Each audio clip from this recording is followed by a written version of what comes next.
Michael Hart کی جو بک ہے دی 100 ہاں اس میں سب سے ٹاپ پہ اس نے نبی کریم صلی اللہ علیہ وسلم کو اللہ لکھا کا نبی کہ صلی موسٹ اللہ انفلوئنشل. ماشاء اللہ. سیدہ فاطمہ جب نبی کریم صلی اللہ علیہ وسلم کی وفات ہو گئی تو بہت وہ دکھ میں تھیں، اور ان کا ایک شعر ہے کہ مجھے اس بات کا غم نہیں ہے کہ میرا باپ دنیا سے چلا گیا ہے، بلکہ مجھے اس بات کا غم ہے کہ اب جبریل نہیں آئیں گے. ہاں صحابہ کرام کی محبت آپ کی سنت کے ساتھ یہ تھی کہ جہاں پہ آپ نے کھڑے ہو کے پانی پیا ہوتا تھا، جہاں پہ آپ نے پڑاؤ ڈالا ہوتا تھا، صحابہ کرام وہاں پہ وہی کام کرتے تھے. اس دنیا میں 1.7 بلین جو مسلمان ہیں وہ اپنی ہر زندگی کے ہر لمحے کو، ہر رخ کو نبی کریم صلی اللہ علیہ وسلم کی زندگی کے ساتھ ڈھالنے کی کوشش کرتے ہیں. آپ صلی اللہ علیہ وسلم عصر کے بعد آپ کا فیملی ٹائم ہوتا تھا، آپ نے جس گھر میں رات گزارنی ہوتی تھی اس گھر میں سب لوگ اکٹھے ہو جاتے تھے، لوگ اپنی کہتے تھے، اپنی سناتے تھے. ہم اپنے بچوں کی برتھ ڈیز مناتے ہیں تو کیا نبی کریم صلی اللہ علیہ وسلم کی نہ منائیں؟ ہمیں اس بات کی سمجھ نہیں آئی کہ حب رسول کا تقاضا کیا ہے.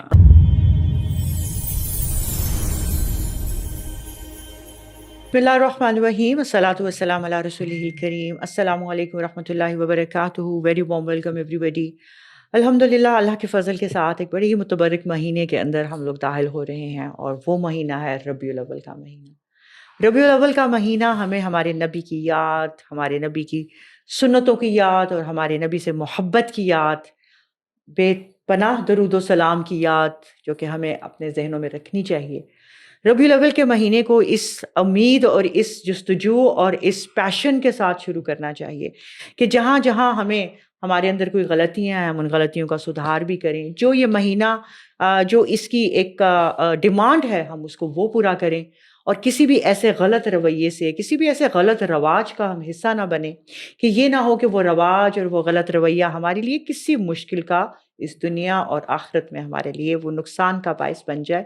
اپنے نبی سے محبت کا بہترین اظہار اس کی سنتوں پہ عمل کرنا ہے.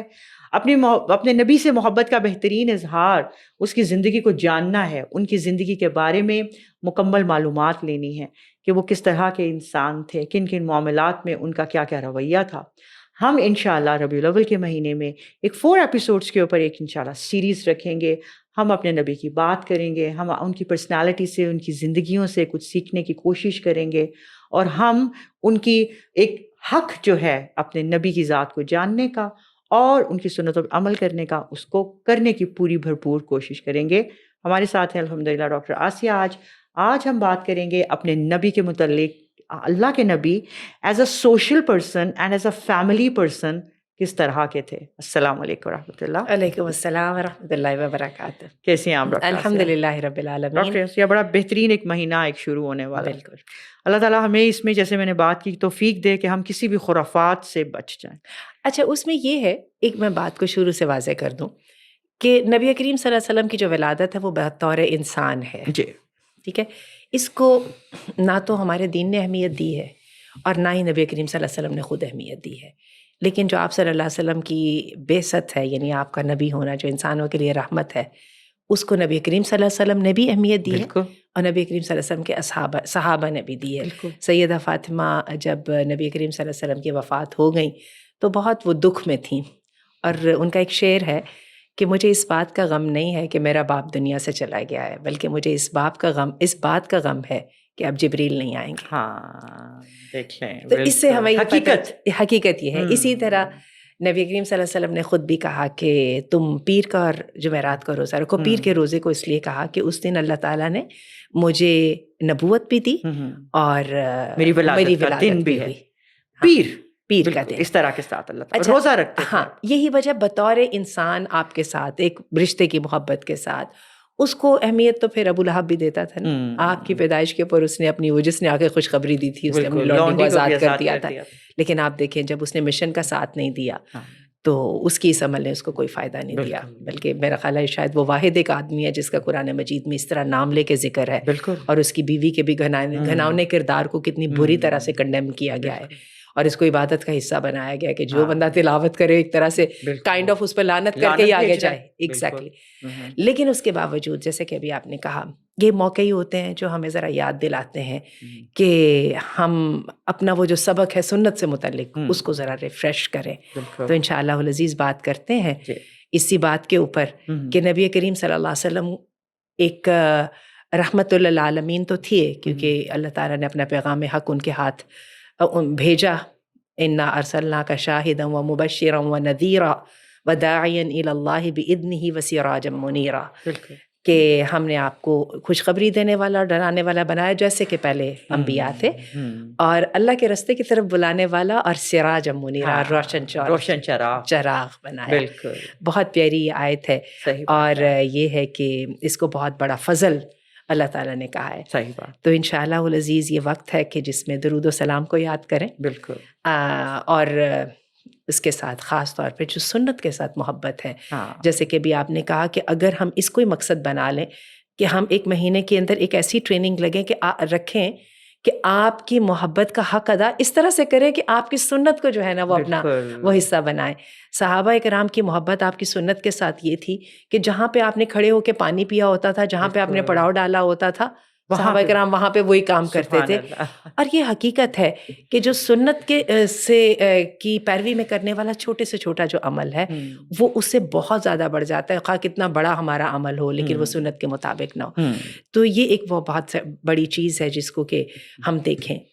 اسی طرح جب ہم سنت کی بات کرتے ہیں تو جو تو سنتیں ہمیں سمجھ آتی ہیں، نماز کے متعلق ہے، حج کے متعلق ہیں، یہ جو ہم ایسی وضو کے متعلق ہیں، لیکن اس کے علاوہ ہم بہت ساری ایسی سنتوں کو بھول جاتے ہیں جس کا روٹین لائف کے ساتھ تعلق ہے، جو ہمارا اصل میں آج کا موضوع ہے۔ بالکل، بس بالکل ڈاکٹر آسیہ، موضوع تو ہمارا یہ ہے نا کہ ہم سمجھتے ہیں کہ شاید اللہ کے نبی ایک نبی تھے تو شاید ان کی سوشل لائف یا ان کی فیملی لائف نہیں تھی، یا وہ بس صرف ہر یا وہ وقت عام انسانوں کی طرح کی چیلنجز ان کے پاس نہیں یا بیہیو نہیں کرتے تھے، یا ان کو چیلنجز نہیں آتے تھے، یا ان کی جو ایک صرف ان کی سب ان کے گھر میں ہر وقت سارا وقت قرآن اور صرف انہی کی تعلیمات ہوتی رہتی تھی، کہ ان کی وہ زندگی خوبصورت زندگی کے وہ لمحات نہیں تھے۔ ہمیں تو ایک شاید ایک اس قسم کا ایک، کیونکہ جب سیرت کو نہیں جانتے تو ایسا ہی ایک وہم آتا ہے شاید دماغ کے اندر۔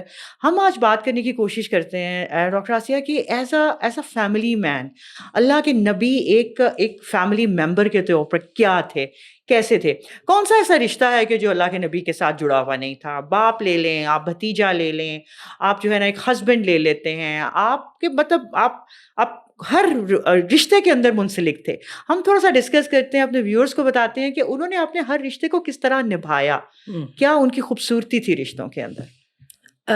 جو کفار تھے نا، انہوں نے نبی کریم صلی اللہ علیہ وسلم پر ایک بہت بڑا اعتراض یہ کیا تھا کہ یہ کامن آدمی کی طرح کیوں نظر آتا ہے۔ وقالوا ما لهذا الرسول يأكل الطعام ويمشي في الاسواق بالکل لولا انزل عليه كنز او جاء معه ملک۔ بالکل کہنے لگے یہ کیا بات ہے، یہ بندہ کہہ رہا ہے کہ میں اللہ کا بھیجا ہوا ہوں خاص، اور اتنا اس کے ساتھ کوئی خزانہ چلتا نظر آ رہا ہے، یعنی بہت بڑی نیٹ ورتھ بالکل جو ہے وہ بھی نہیں ہے، یا پھر اس کے ساتھ کوئی فرشتوں کی بھیڑ ہو، جیسے ہمارے سیکیورٹی گارڈز ہوتے ہیں، ٹھیک ہے، وہ ویگے ڈالا کے اندر پیچھے بیٹھے ہوتے ہیں، ان کے ہاتھ میں بڑی بڑی وہ گنیں ہوتی ہیں، 100 گاڑیاں پیچھے ہوتی ہیں، 100 آگے ہوتی ہیں، اور پوری ٹریفک رک جاتی ہے۔ تو ایسا ہونا چاہیے تھا نا۔ تو اس کو کیا، یہ تو کھانا کھاتا ہے، وَيَمْشِي فِي الْأَسْوَاقِ، اور بازاروں میں پھرتا ہے۔ اور اللہ تعالیٰ نے قرآن مجید میں کہا وَلَقَدْ أَرْسَلْنَا رُسُلًا مِّن قَبْلِكَ وَجَعَلْنَا لَهُمْ أَزْوَاجًا وَذُرِّيَّةً۔ عجیب بات ہے کہ نبی کو تو یہ کھکیڑ سے نکال ہی دینا چاہیے تھا نا کہ تم تو ذرا مشن کا کام کرو، یہ بیوی بچے اور یہ سارے خاندان کے بکھیڑے تمہارے پر تو نہیں ہونے چاہیے۔ لیکن عجیب بات یہ ہے کہ اللہ نے جتنے بھی انبیاء بنائے ان کی ازواج بھی بنائی اور ان کی اولاد بھی بنائی۔ بالکل بالکل صحیح بات، ٹھیک ہے، کیونکہ وجہ یہ ہے کہ یہ اسکیل ہے جہاں پہ بندے کے ایمان کا اور انسان کے کردار کا پتہ لگتا ہے۔ مسجد کے کونے میں تو سارے جا کے چور بھی بیٹھ کے تو اللہ اللہ کر لیتے ہیں، باہر نکل کے دوبارہ چوری شروع کر دیتے ہیں۔ جو اپنی دکانوں کے اوپر غلط تولنے والے اور 2 نمبری کرنے والے سارے کے سارے سر پہ ٹوپی رکھتے ہیں، اور اس کو جہاں پہ پیسے اکٹھے ہوتے ہیں عمرے کے لیے اور حج کے لیے چلے جاتے ہیں۔ مسئلہ تو یہ ہے کہ انسان اپنی زندگی کے ہر سٹیج کے اوپر بتائے کہ میں ایک کامل ہوں، کامل، کیونکہ نبی کریم صلی اللہ علیہ وسلم کا نام ہے کامل شخص، اور اللہ کے رسول صلی اللہ علیہ وسلم کی جو ہے ان کے معیار کو، اکملیت کو کوئی پہنچ نہیں سکا۔ وہ جو ہے نا بڑی زبردست کہ خلقت مبرأ من کل عیب کأنک خلقت کما تشاء، تو اس طرح ہر عیب سے مبرہ ہے جیسے کہ تو نے خود کہا کہ مجھے ایسا ایسا بناؤ اور ایسا ایسا بنایا گیا۔ اچھا، یہ بات جو ہے صرف قرآن نہیں کہہ رہا، صرف مسلمان نہیں کہہ رہے، یہ ہمارے لیے تو وہ رسول صلی اللہ علیہ وسلم ہے۔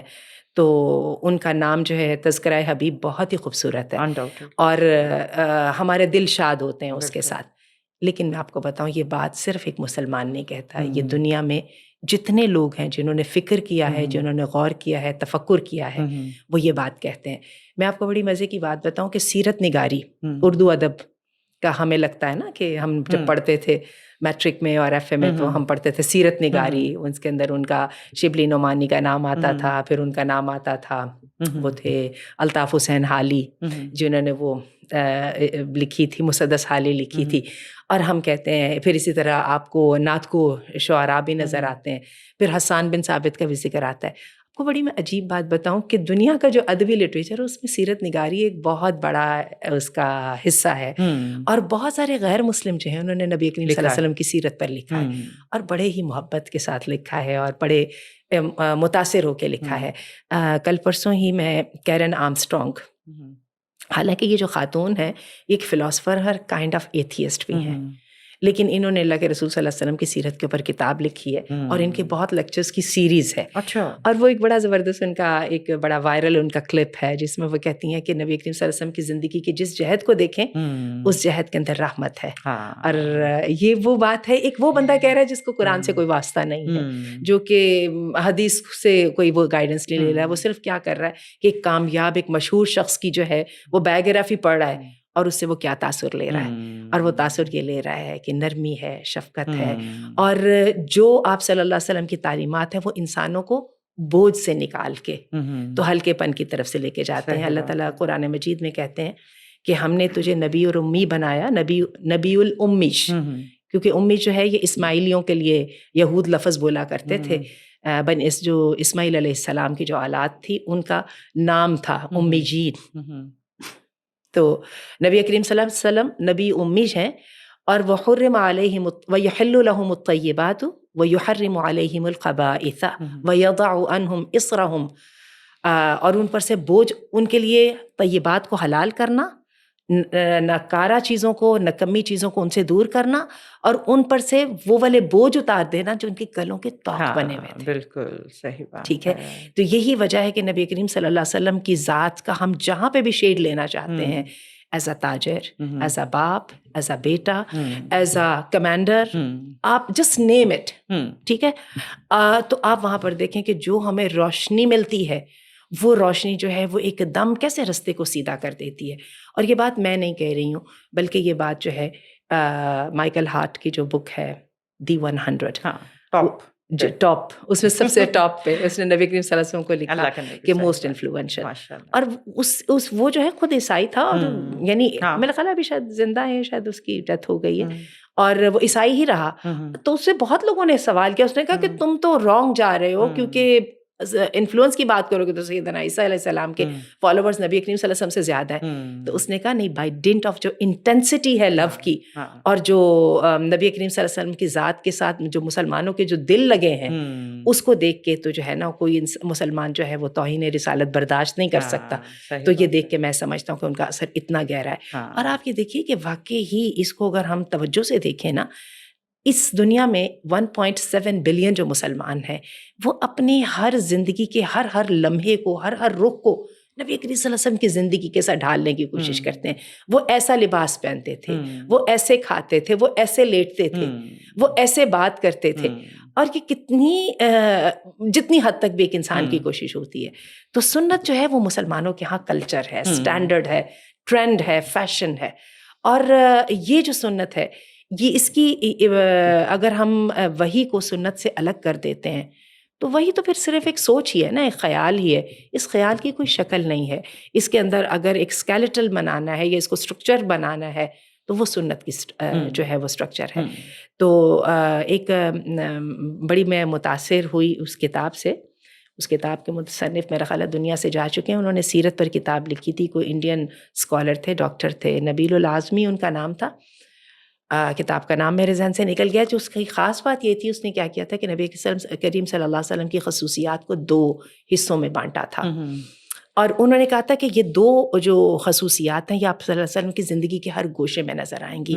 ایک سب سے پہلے یہ تھا کہ پرو ایکٹیویٹی, ایک چست سمجھدار، بصیرت والا، اولو الابصار، حکمت والا آدمی، بیوقوف نہیں ہے، لیڈ بیک نہیں ہے، معاشرے کی یا زمانے کی دوڑ میں پیچھے نہیں ہے، اس کی عقابی نگاہیں ہر چیز کا جائزہ لے رہی ہیں، اور اس کے ساتھ انٹیگریٹی. وہ اپنی زندگی کا جو بھی رخ اختیار کرتا ہے اس کے بارے میں وہ سیریس ہے، اس کے بارے میں وہ کسی قسم کی منافقت نہیں کرتا، اس میں کوئی شارٹ کٹس اختیار نہیں کرتا، وہ کسی کو دھوکہ دے کے جو ہے نا وہ چکمہ دینے کی کوشش نہیں کرتا، اور وہ اپنی ذات کے ساتھ خاص ہے. اور میں یہ سمجھتی ہوں کہ حدیث میں آتا ہے، اللہ کے رسول صلی اللہ علیہ وسلم نے فرمایا کہ آپ نے اپنے معجزے کا یہ ذکر کیا کہ مجھے اتنی زیادہ روب دیا گیا ہے کہ 1 مہینے کی مسافت تک میرا روب جو ہے نا وہ اثر انداز ہوتا ہے لوگوں پر. اور حقیقت یہ ہے کہ آپ صلی اللہ علیہ وسلم کے سامنے لوگ بدتمیزی نہیں کر پاتے تھے. اچھا، میں اس کو ایک تو خیر سب سے پہلی بات یہ کہ یہ اللہ تعالیٰ کی خاص عنایت تھی، اور اللہ کی رحمت کے علاوہ یہ ممکن نہیں تھا نا. سبحان الذی اسری بعبدہ لیلا من المسجد الحرام، پاک ہے وہ ذات جس نے اپنے بندے کے اندر جو بھی یہ خصوصیت ڈالی. تو لیکن اس کو میں سمجھنے کی کوشش کرتی ہوں کیونکہ میں ایک انسان کی حیثیت سے سمجھنا چاہتی ہوں کہ how did he earn such immense respect from people. اور یہ رسپیکٹ ان کی کافر بھی کرتے تھے. آپ یہ دیکھیے کہ ہمیں کافر جو ہیں گالیاں دیتے وہ سب نظر آتے ہیں، لیکن نبی کریم صلی اللہ علیہ وسلم کے منہ پہ آ کے ان کو بھی چپ کرنا پڑتا تھا. کیا وجہ ہے؟ اس کی وجہ میں یہی سمجھتی ہوں کہ آپ صلی اللہ علیہ وسلم کی جو اپنی ویلیوز تھیں، آپ ان ویلیوز کے بارے میں بڑے پرٹیکولر تھے، اور چونکہ آپ ان ویلیوز کی رسپیکٹ کرتے تھے اور ان ویلیوز کی نظر میں لوگوں کو رسپیکٹ دیتے تھے، تو لوگوں کی جرت نہیں ہوتی تھی کہ وہ آپ کے اندر کوئی انڈسپلن دیکھیں، کوئی آپ کے اندر کوئی کمی بیشی دیکھیں اور اس کا فائدہ اٹھا کے آپ کے ساتھ بدتمیزی کر جائے، آپ کو ہاتھ لگا جائے، آپ کو کیا کر لیں. ٹھیک ہے.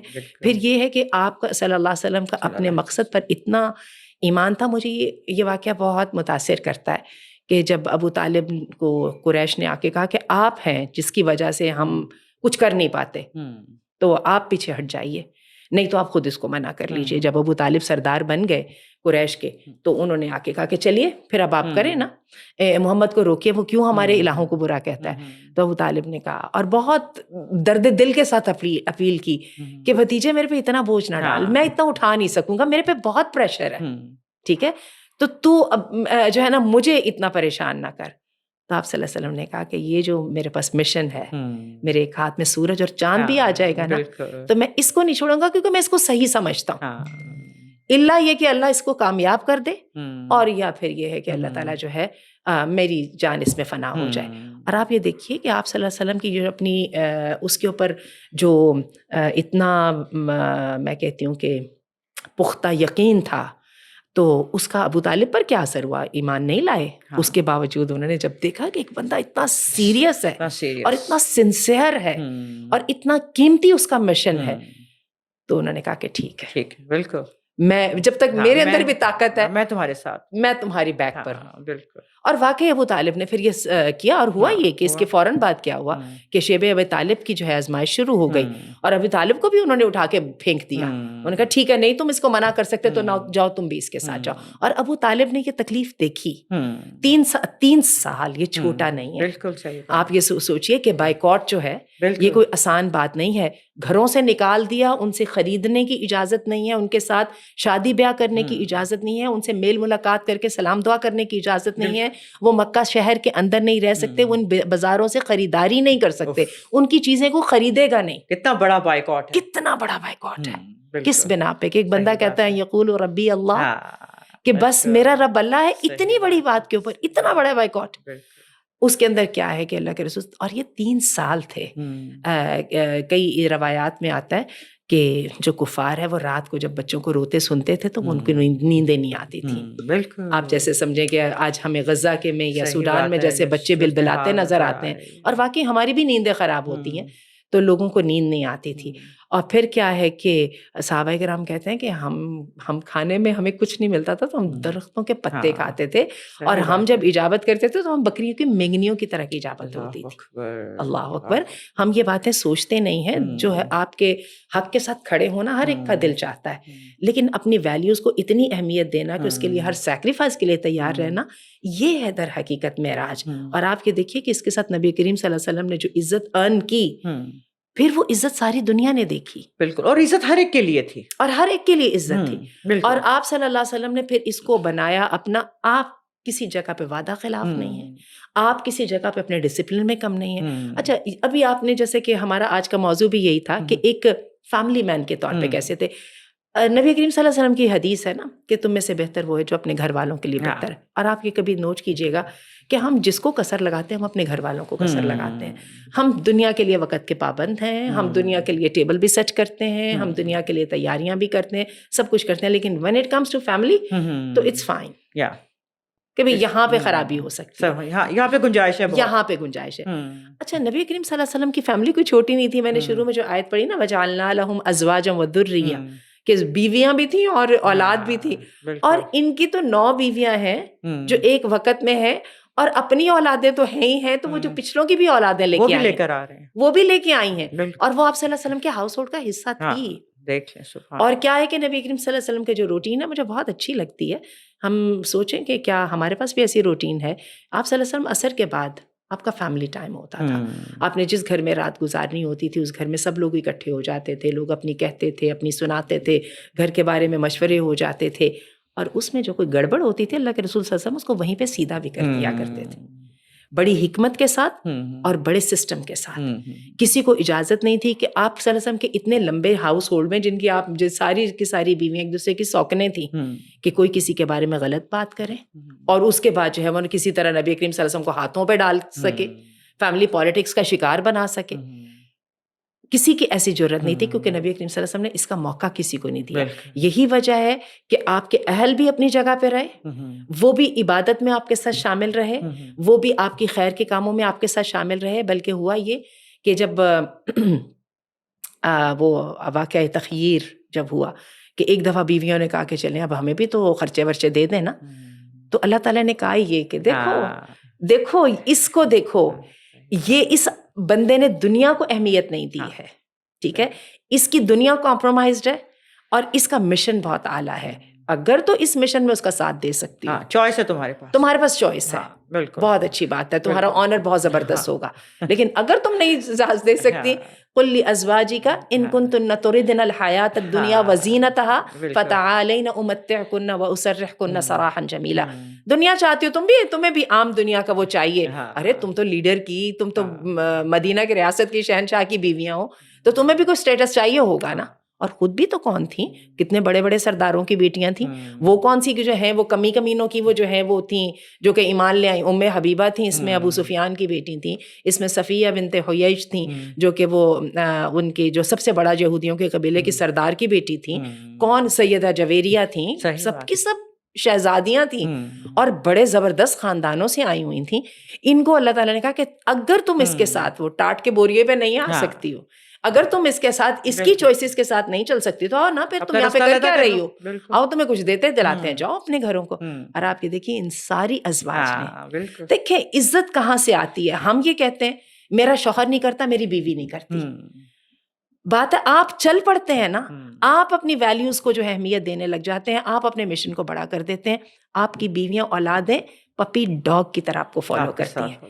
خرابی یہی ہوتی ہے کہ ہمارے اپنے کردار میں کچھ نہیں ہوتا. ہم تو صرف یہ سمجھتے ہیں, شوہر کا, یہ مردوں کا یہ سمجھنا ہوتا ہے کہ گھر جو ہے نا وہ میں نے بنایا اسی لیے کہ بس اب وہ مجھے کیٹر کرے, وہ میری خدمت کرے, میرے لیے کھانے تیار ہوں, گھر پورا کا پورا میری ایک لفظ سننے کے لیے, یہاں پہ بھی ٹیبل ٹرن ہے, ٹھیک ہے. اور یہ ہے کہ میرے سے کچھ ایکسپیکٹیشنز نہ ہو, لیکن ہر ایک اوبلائزڈ ہو, وہ میری عزت بھی کرے, وہ میری بات بھی مانے, وہ میری عزت کی بھی بحالی کرے وغیرہ وغیرہ, ٹھیک ہے. وہ میری اچھے برے ہر چیز میں ساتھ دے. اور میں جو ہوں نا بس گھر میں آ گیا ہوں تو میں تو پتہ نہیں کیا وہ پہاڑ توڑ کے آیا ہوں, میں پوری دنیا کے سامنے اگر پریٹینڈ کرتا رہا تو یہاں پہ مجھے کوئی پریٹینڈ نہیں کرنا, مجھے یہاں پہ سکون چاہیے. ایک بڑے مجھے مزے کا سوال آیا کہ لگے کہ مردوں کا یہ جو کہنا ہے کہ مجھے سکون چاہیے, اس کا مطلب کیا ہے؟ سکون چاہیے کا مطلب ہے کہ گھر میں آنے کے بعد نہ کوئی نماز کی پابندی ہے, نہ روزے کی پابندی ہے, نہ کوئی کردار کی پابندی ہے, نہ زبان کے اوپر کنٹرول کی پابندی ہے. سب کچھ فری ہو گیا, سب کچھ فری ہو گیا. حالانکہ میں نے کل یہ حدیث پڑھائی ہے کہ جو انسان اپنی بیوی کے اوپر خرچ کرتا ہے وہ صدقہ ہے. بالکل صحیح بات ہے. ایک دینار بھی جو خرچ کرتا ہے اس کا. اور میں آپ کو مزے کی بات بتاؤں کہ میرے شوہر کا بھی کئی دفعہ ہوتا ہے نا کہ بھائی میں تو بہت تھک گیا ہوں, اب مجھ سے یہ مت نہ مانگو. تو میں ان سے ایک بات صاف کہتی ہوں, میں کہتی ہوں آپ دنیا کے ساتھ جو مرضی کریں, آپ کی سب سے بہتر حسن سلوک کے حقدار میں. ہم سب کو یہ ریمائنڈر ایک دوسرے کو دینا پڑتا صحیح ہے بات اور دینا چاہیے. اور یہ وائس ورسا ہے, وائس ورسا. اگر بیوی حسن سلوک کی حقدار ہے تو شوہر بھی سب سے زیادہ حسن سلوک کا حقدار ہے. اور آپ یہ دیکھیے کہ اس کے بعد اپنی ان کی بیویوں کی کمٹمنٹ دیکھیں, ان کی اللہ کے رسول صلی اللہ علیہ وسلم کی جو دوسری اولادیں تھیں جو کہ جن کے ساتھ ان کا صلبی تعلق نہیں تھا, آپ یہ دیکھیں وہ کیسے آپ کے ساتھ چلے, آپ کی زندگی کے بعد کیسے انہوں نے آپ کے مشن کو دانتوں کے ساتھ پکڑے رکھا. اور آپ یہ دیکھیے کہ کتنی وہ نبی کریم صلی اللہ علیہ وسلم نے افراد تیار کیے جو کہ قربانی دینے میں نبی کریم صلی اللہ علیہ وسلم کی طرح کے سملر تھے. اور ان کی جب ہم صحابہ کرام کی داستانیں پڑھتے ہیں تو ہم حیران ہوتے ہیں کہ محبت ایسی بھی ہو سکتی ہے. صرف خرابی یہ ہے کہ ہم نے محبت کا نام باجے تاشے. اور وہ مجھے ایک بڑا مزے کا ایک شخص کہنے لگا, دیکھیں نا ہم اپنے بچوں کی برتھ ڈیز مناتے ہیں تو کیا نبی کریم صلی اللہ علیہ وسلم کی نہ منائیں. ہمیں اس بات کی سمجھ نہیں آئی کہ حب رسول کا تقاضا کیا ہے. حب رسول کا تقاضا آپ کے مشن کو اہمیت دینا ہے. تو ہم یہی مسٹیک کرتے ہیں کہ محبت کو اس کی جگہ دینے کی. میں 3 صحابہ کی محبت سے نبی کریم صلی اللہ علیہ وسلم کے بارے میں بہت متاثر ہوں کیونکہ شاید وہ ہمارے انسانوں کے ساتھ ریلیٹ کرتی ہے. اس میں ایک تو وہ تھے نا معوذ اور معاذ, وہ جو 2 بھائی تھے جنگ بدر میں جو ہیں وہ پریشان ہو کے پھر رہے تھے اور کہنے لگے کہ آپ ہمیں, عبداللہ بن مسعود کہتے ہیں کہ میرے پاس آئے اور کہنے لگے ہمیں ذرا آپ بتا دیں کہ وہ ابو جہل ہے کون سا, کیونکہ وہ مکہ کا آدمی ہے, ہم اسے واقف نہیں ہے, ہم نے سنا ہے وہ ہمارے نبی کریم صلی اللہ علیہ وسلم کو گالیاں دیتا ہے, تو آپ ہمیں بتا دیں گے. تو وہ عبداللہ بن مسعود کہتے ہیں, میں نے کہا کہ وہ ہے. تو بس وہ پیچھے ہو گئے, چل پڑے, اور آخر میں انہوں نے کیا کیا کہ انہوں نے قتل کر دیا ابو جہل کو. اور اس کے بعد پھر کیا ہے کہ انصاری صحابی نے اس کا جو ہے وہ سر اتارا. تو یہ جو انداز ہے نا کہ ہم نے سنا ہے کہ وہ ہمارے نبی کو گالیاں دیتا ہے, تو آپ ہمیں صرف دکھا دیں وہ بندہ کون سا ہے. تو اتنی یہ ایک پتہ چلتا ہے نا. دیکھیں پھر آپ آگے اسے دیکھیے, اسی طرح جو انس بن نضر تھے, ان کو پتہ نہیں تھا کہ جنگ احد میں ان کو پتہ یہ لگا کہ نبی کریم صلی اللہ علیہ وسلم کی شہادت ہو گئی ہے. لوگوں نے آ کے کہا بس کر دو بھائی, مارے گئے نبی, اب کیا لڑنے کا فائدہ, بس ختم ہو گئی ہر چیز. انہوں نے کہا ٹھہرو, موتوا علی ما مات رسول اللہ, یہ ان کے الفاظ ہیں, آئیکونک ورڈز ہیں. انہوں نے کہا اچھا, تو انہوں نے کہا ٹھہرو. پھر انہوں نے کیا کیا کہ تلوار پکڑی. انہوں نے کہا پھر جب آپ دنیا سے چلے گئے تو آپ کے پاس زندہ رہنے کا فائدہ. اسی طرح ایک صحابیہ ہیں, وہ ایک جنگ سے نبی کریم صلی اللہ علیہ وسلم واپس آ رہے ہیں اور وہ بھاگی آ رہی ہیں پتہ کرنے کے لیے کیا ہوا جنگ میں. لوگوں نے کہا کہ آپ کے تو شوہر شہید ہو گئے, آپ کے تو فلاں شہید ہو گئے. یہ بتائیں نبی کریم صلی اللہ علیہ وسلم کہاں ہیں, مجھے ان کا بات بتاؤ. یہ ان کی بات ہے. تو جب انہوں نے پھر وہ خود جد تک پہنچی, انہوں نے آپ کا چہرہ مبارک دیکھا اور ان کے الفاظ بڑے زبردست ہیں, کلو مصیبت بعدک جلل, بس آپ سلامت ہے تو سب چیزیں ٹھیک ہے نا. بالکل. اور یہ سب کیسے ممکن ہوا نا, یہ سب کس طرح کے ساتھ تھا؟ آپ کی مطلب آپ کی بصیرت, آپ کا حسن سلوک, آپ کی رحمت, آپ کی ہر رشتے کے لیے, مطلب چاہے وہ ایک آپ کے گھر کے رشتے ہیں یا آپ کے وہ ارد گرد معاشرے کے رشتے ہیں, تو وہی الفاظ اور شاہ انہوں نے ہدایت کی قدر کو پہچانا تھا. بالکل, ہدایت کی قدر کو پہچانا. اور عموماً وہ اپنے الفاظ میں کہا کرتے تھے کہ جاہلیت میں ہم تو کچھ تھے ہی نہیں, اگر مر جاتے تو ہمارا کیا بنتا. یہ تو اللہ تعالیٰ نے ہمیں نور اسلام جو ہے وہ عطا فرمایا, ورنہ جاہلیت میں تو ہم ایسے تھے. انہوں نے در حقیقت ہدایت کی قدر کو پہچانا تھا, اور یہ قدر کو پہچاننا ہمارے لیے ضروری ہے. ہدایت موجود ہے. ہاں, ہدایت موجود ہے, اس لیے کہ ماشاء اللہ آپ یہ اللہ تعالیٰ کا کمال دیکھیے, انا نحن نزلنا الذکر وانا لہ لحافظون. ہم نے ذکر, اور ذکر کے اندر قرآن اور نبی کریم صلی اللہ علیہ وسلم کی سیرت یعنی سنت شامل ہے. ہم نے اس کی حفاظت کا ذمہ لیا. اور آپ یہ دیکھیے کہ ایک شخص جو ہے اس کی بایوگرافی اتنی ڈیٹیلز کے ساتھ وہ محفوظ ہے, یہ کوئی چھوٹی بات نہیں ہے. صحیح بات. اور آپ یہ دیکھیے کہ آج بھی ابھی ہم معوذ اور معاذ کا ذکر کر رہے تھے نا, اور جیسے کہ میں نے کہا کہ مائیکل ہارٹ نے کہا تھا, میں نے اس لیے نبی کریم صلی اللہ علیہ وسلم کو سلیکٹ کیا ہے کہ آپ کی جو محبت کی گہرائی ایک مسلمان کے دل میں ہے نا, اس کا کوئی پیرالل نہیں ہے. تو آپ یہ دیکھیے کہ یہ جب توہین آمیز خاکے بنے تھے, آپ کو یاد ہوگا آج سے 6-7 سال پہلے کی بات ہے, اور پاکستان میں جب وہ بہت پھر وہ ہو رہی تھی نا کال کے فرانسیسی سفیر کو نکال دو, اس پر کیا ہوا کہ ایک فرانس میں ایک آدمی تھا, ایک ٹیچر تھا, اس نے ان خاکوں کا جو ہے نا حوالہ دیا اور ان کی پکچرز جو ہے نا وہ کلاس روم میں دکھائیں. تو وہاں پہ وہ 18 سال کا آرمینین بوائے تھا. اس نے جب اس کو منع کرنے کی کوشش کی تو سیکیورٹی گارڈز وغیرہ آ گئے, تو اس نے اس بندے کو مار دیا تھا. وہی بات کہ ہمیں بتائیں وہ کون ہے جو ہمارے نبی کے بارے میں بری بات کرتا ہے, اور پھر اس کے بعد جو ہے وہ اس کو قتل کر دیا گیا. یعنی آپ یہ دیکھیے کہ اس گئے گزرے دور میں بھی, ٹھیک ہے, نبی کریم صلی اللہ علیہ وسلم کی محبت ایک ایسی ہے کہ جس کے لیے ہمیں سوچنے سمجھنے کی ضرورت نہیں ہے. اور یہ ہے کہ یہ کلمہ اللہ نے ان کا بلند کیا، ان کا نام بلند کیا، انا اعطیناک الکوثر فصلی لربک وانحر. آپ کو ان کی باتوں کی کیا پرواہ، ہم نے تو آپ کو کوثر عطا کیا، اور آپ کا جو ذکر ہے وہ اللہ تعالیٰ نے بلند کیا، بلند رکھا ہے، اور یہ بلند رہے گا. ان اللہ وملائکتہ یصلون علی النبی یا ایھا الذین آمنوا صلوا علیہ وسلموا تسلیما. اللہ اور اس کے فرشتے نبی پر درود بھیجتے ہیں. بالکل، اور یہی ہمارا کام بھی ہونا چاہیے. بالکل، جزاک اللہ خیر ڈاکٹر آسیہ. ناظرین، اللہ کے نبی کی جو ایک پرسنالٹی، ان کی ایک شخصیت اور ان کی جو رحمت، یہ قیامت تک ہے انشاءاللہ ہم سب کے اوپر. تقاضے جو ہیں اپنے نبی سے محبت کے، وہ دل لے کر آنا ہے، وہ ایک جستجو لے کر آنی ہے کہ جو بس ایک تڑپ کے ساتھ اس کو بھی لے کر آئے اور یہ کہے کہ ہاں کون سی ایسی چیز ہے کہ جو ہمارے نبی کو پسند تھی یا سنت تھی، تو ہم اس کو فالو کریں. اور یہ ہمیشہ ایک یاد رکھیے، جو اللہ کے نبی کی جو رحمت اور جو فضل ان کا اور ان کی جو ایک خوبصورتی رشتوں کے اندر جو تھی، وہ ایک بینگ اے ہیومن بینگ ہی تھی. وہ کوئی ایک، اللہ نے جیسے کہا نا، انسان ایک فرشتے بنا کے تو نہیں لے کے گئے ہوئے تھے. وہ ہمارے لیے ایک مشعل راہ، ہماری جس طرح انہوں نے اتنے بڑے کنبے کو ایک پالا، اس طرح ایک معاشرے کو لے کے چلے کہ ہر کوئی ان کے ایک جو ایک وضو کے ساتھ جو پانی کا قطرہ ہے اس کو بھی کوئی ضائع نہ جانے دے اور اس کو لپک کے لینے کی کوشش کرے. تو یقیناً یہ ساری چیزیں، یہ سنتیں ہمارے سامنے موجود ہیں. اپنے نبی سے محبت کا حق ادا کرنا، اصل حق ادا کرنے کی ضرورت ہے. سوچنے اور سمجھنے کی بھی ضرورت ہے. Being a family person, being a social person, اپنے نبی کو فالو کرنے کی بھی ضرورت ہے. اللہ تعالیٰ ہمیں اپنے نبی کا بہترین فالوور بنائے. آمین ثم آمین.